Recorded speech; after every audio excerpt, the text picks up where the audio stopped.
नमस्कार, bulletin 13 news मध्ये आपले स्वागत आहे।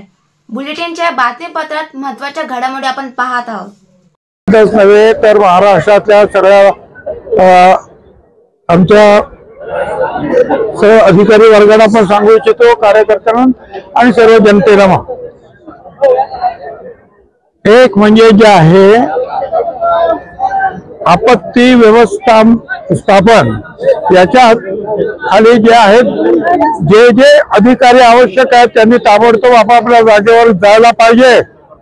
आज रविवार असला तरी काही ठिकाणी मला आनंद आहे की ग्रामीण खालच्या भागामध्ये जे आहेत खालचे अधिकारी जे आहेत ते सगळे रात्रभर इथे काम करतात, म्हणजे पोलीस असतील ते रेव्हेन्यूचे असतील सगळे। परंतु त्यांचे जे प्रमुख लोक जे आहेत त्यांनी या सगळ्याचा जो आहे आढावा घेऊन मदत करायला पाहिजे। काही ठिकाणी जे आहेत NDRF चे लोक पाहिजे आले, आम्ही ताबडतोब प्रयत्न करून आले। पाणी एवढं आहे की काही विचारू नका, रात्रभर इथे पाऊस म्हणजे ढगफुटी झालेली आहे वरच्या भागात आणि ह्या भागात सुद्धा।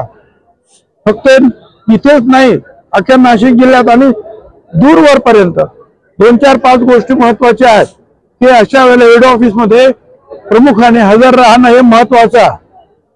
आपापले जे लोकप्रतिनिधी काम करतात, त्यानंतर जे धान्य जे आम्ही वाटण्याचं जो सांगितलेलं आहे 10 किलो गहू 10 किलो तांदूळ, जर गहू नको असेल तर तेवढा तांदूळ त्यांना देण्यात यावा।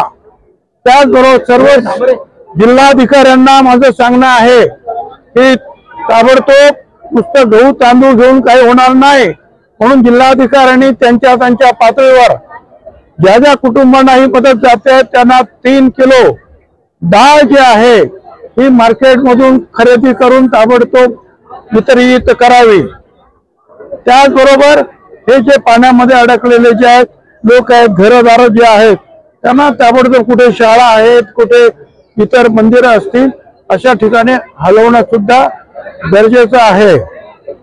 आणि आपत्ती व्यवस्थापनाखाली जे काही तुम्हाला सांगण्यात आलेलं आहे ते सगळे काही तुमच्याकडे माहिती आहे सगळ्या अधिकाऱ्यांनी, त्यानुसार सगळ्यांनी कामाला लागलं पाहिजे। ही परिस्थिती गांभीर्यपूर्वक परिस्थिती अख्ख्या महाराष्ट्रात निर्माण झाली।